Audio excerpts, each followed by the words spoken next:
வணக்கம். நீங்கள் இணைந்திருப்பது உதயன் டிஜிட்டல் வலையொலியின் பிரதான செய்திகளுடன். செய்தி தொகுப்பு உதயன் டிஜிட்டல் செய்தி பிரிவு. செய்திகளுடன் இணைந்திருக்கும் நான் லிஷா தரணீஸ்வரன்.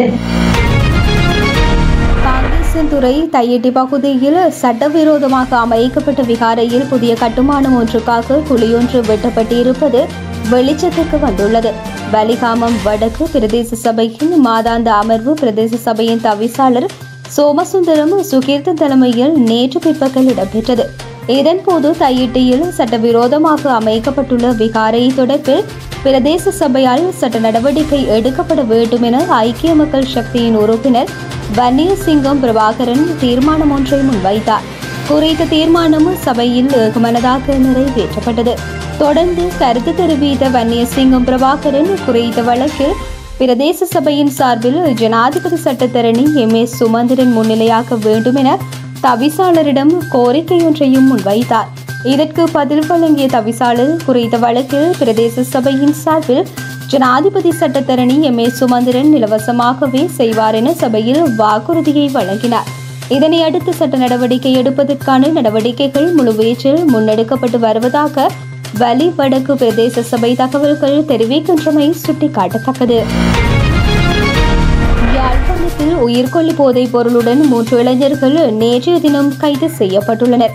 குருநகர் போலீஸ் பிரிவுக்கு உட்பட்ட பகுதியில் சந்தேகத்திற்கு இடமான முறையில் நடமாடிய 3 இளைஞர்களை போலீசார் சோதனையிட்ட போது அவர்களிடம் இருந்து 90 மில்லிகிராம் ஹெரோயின் போதைப் பொருள் மீட்கப்பட்டுள்ளது.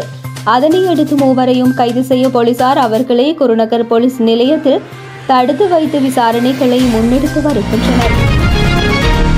யாழ்ப்பாண மாவட்ட ஒருங்கிணைப்பு குழு கூட்டத்தில் நாடாளுமன்ற உறுப்பினர்களுக்கு முறையாக ஆசனம் ஒதுக்கப்படவில்லை என்று நாடாளுமன்ற உறுப்பினர் E. அர்ஜுனா குற்றம் சாட்டியுள்ளார்.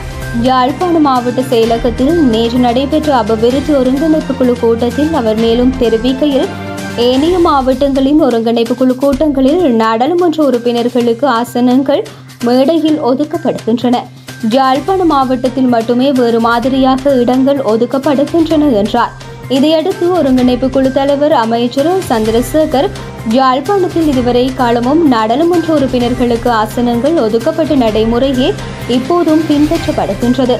அதனை மாற்ற வேண்டும் என நாடாளுமன்ற உறுப்பினர்கள் விருப்பம் தெரிவித்தால் நடைமுறைப்படுத்த தான் தயார் என்றார். கிளிநொச்சி இரணைமடு குளத்தில் மீன்பிடிக்க சென்றவர் நீரில் நிலை தடுமாறி தவறி வீழ்ந்து உயிரிழந்துள்ளார். இந்த சம்பவம் நேற்று இடம்பெற்றுள்ளது. சாந்தபுரத்தை சேர்ந்த 64 வயதுடைய பிச்சைத்துறை ராசா என்பவரே நீரில் மூழ்கி உயிரிழந்த மீனவர் ஆவார். இவர் மீன்பிடிப்பதற்காக கட்டுமரத்தில் நின்றபடி வலையை வீசிய போது நிலை தடுமாறி தண்ணீருக்குள் வீழ்ந்துள்ளார். நீண்ட நேரமாக கட்டுமரம் ஒன்று ஆளில்லாமல் நிற்பதை அவதானித்த சக மீனவர்கள் நடந்த விபரீதத்தை யூகித்து நீரில் மூழ்கியவரை தேடும் பணியில் ஈடுபட்டனர். நீண்ட தேடலுக்கு பின்னர் அவர்களால் குறித்த மீனவரின் சடலத்தையே மீட்க முடிந்ததுடன் சடலம் கிளிநொச்சி மருத்துவமனையில் ஒப்படைக்கப்பட்டு இது தொடர்பான விசாரணைகள் முன்னெடுக்கப்படுகின்றது. செம்மணி மனித புதைகுழிக்கு நீதி கோரி பொது வாக்கெடுப்புடன் கூடிய சர்வதேச நீதி விசாரணை வேண்டும் என்பதனை வலியுறுத்தி சென்னையில் மாபெரும் கருத்தரங்கு ஏற்பாடு செய்யப்பட்டுள்ளது. தமிழக வாழ்வுரிமை கட்சியினால் ஒருங்கிணைப்பு செய்யப்பட்டு நடத்தப்படவுள்ள இந்த கருத்தரங்கு சென்னை தியாகராஜ நகரில் அமைந்துள்ள சர் P.D. தியாகராஜர் கலையரங்கத்தில் எதிர்வரும் 27ஆம் தேதி ஞாயிற்றுக்கிழமை மாலை 4 மணிக்கு இடம்பெறவுள்ளமை குறிப்பிடத்தக்கது. பிரித்தானியாவில் 2029ஆம் ஆண்டின் நாடாளுமன்ற தேர்தலுக்கு முன்னதாக வாக்களிக்கும் வயதை 18 16 குறைக்க உள்ளதாக அந்நாட்டு அரசு நேற்று அறிவித்தது.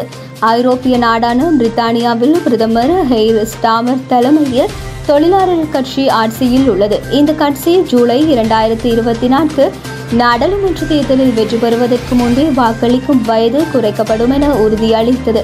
இந்த நிலையில் வாக்களிப்பதற்கான வயது வரம்பை 16 குறைத்து நாடு முழுவதும் அமுல்படுத்த அரசு முடிவு செய்துள்ளது.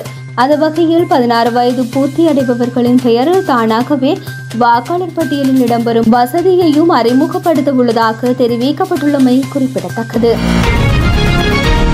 சர்வதேச கிரிக்கெட் கவுன்சிலின் டெஸ்ட் தரவரிசையில் இங்கிலாந்து வீரர் ஜோ ரூட் மீண்டும் முதலிடத்தை பிடித்துள்ளார். இங்கிலாந்தில் சுற்றுப்பயணம் மேற்கொண்டுள்ள இந்திய அணி 5 போட்டிகள் கொண்ட டெஸ்ட் தொடரில் விளையாடி வருகின்றது. அதே நேரத்தில் ஆஸ்திரேலியா, மேற்கிந்திய தீவுகள் தொடர், தென்னாப்பிரிக்கா, ஜிம்பாப்வே ஆகிய தொடர்களும் நடைபெற்று வருகின்றது. வாரம் தோறும் புதன்கிழமை ICCயின் தரவரிசை பட்டியல் வெளியிடப்படும். அதன்படி இந்த வார ICC டெஸ்ட் தரவரிசை பட்டியல் நேற்று வெளியிடப்பட்டது. இந்திய அணிக்கு எதிரான 3வது டெஸ்ட் போட்டியின் 2 இன்னிங்ஸ்கள் முறையே 104, 40 ஓட்டங்களை விளாசிய ஜோ ரூட் 888 புள்ளிகளுடன் முதலிடத்தை பிடித்துள்ளார். இத்துடன் உதயம் டிஜிட்டல் வலையொலியின் பிரதான செய்திகள் நிறைவடைகின்றன. தொடர்ந்தும் செய்திகளை உடனுக்குடன் அறிந்து கொள்ள எமது உதயம் டிஜிட்டல் வலையொலி பக்கத்துடன் இணைந்திருங்கள். வணக்கம்.